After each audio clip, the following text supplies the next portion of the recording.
I used to struggle to paint leather, but once I started to introduce a little texture into it, I found my results have improved greatly.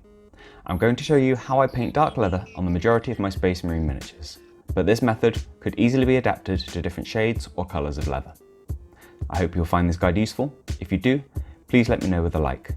Feel free to also subscribe and ring a bell to be informed of similar videos in the future too. Starting from a good solid base coat of a rich dark brown like Rhinox Hide, I take some Mournfang Brown and water it down a little.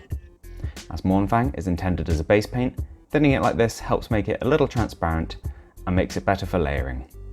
Apply this paint over almost all of the leather, only avoiding recesses and details like buttons.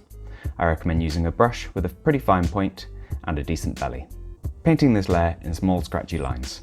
Drag your brush towards the edge, not only to add texture, but to also deposit more paint in this area and lighten up the colour there. At this point, your leather should be looking a little bit rough.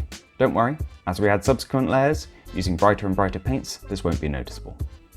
Next, take some Skrag Brown and add a chunky highlight to all the edges. This can be either a solid lines or scratchy lines like we did in the previous step. This layer should cover less area than the previous step, but if you ensure there is plenty of highlight on the corners and areas where wear and tear would occur, it will add to the overall effect. Now we need to be a little bit more precise, so grab a slightly finer brush before we move on. The next layer is a 1-to-1 mix of Skrag Brown and Ushabti Bone. Apply this paint as a fine edge highlight over everything from the previous step. Feel free to chuck in occasional scratches too. After applying this layer, you should start to see things coming together. Next, pure Ushabti Bone should be applied as a small selective highlight to corners and exposed edges. This colour is substantially lighter than everything so far and is meant to represent where the dark leather's top layer has either worn off or cracked. For the last highlight, mix a little pure white in with your Ushabti Bone. Add this in on extreme points and within the last stage's highlights.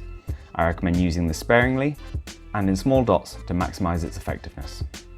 I haven't used any washes up to this point, and I generally don't when painting leather like this. If, however, you want to add a little extra contrast into the already dark Rhinox Hide, a dark purple wash like Druchii Violet or an ink is a great choice. If you pop a little into very deep recesses, it can be quite effective. With the material complete and additional details painted in, I think painting leather like this looks great. Hope you have found this useful, and if you use this method in the future, please do tag me so I can take a look. If there are any other materials that you struggle to paint, or elements you would like to see me tackle in future videos, please let me know in the comments below. If I feel like I can put something useful together, I will gladly do a video for popular requests. But that's it for now. You can find ways to support me linked in the description, if you feel I deserve it, including a link to my Amazon page. It's packed with products that I recommend, including my favourite cheapo brushes that I've used in this video. Starting your next hobby spree there doesn't cost you an extra penny, but it makes a big difference to me. Thanks for watching, enjoy your hobby, and I'll see you next time. Take care.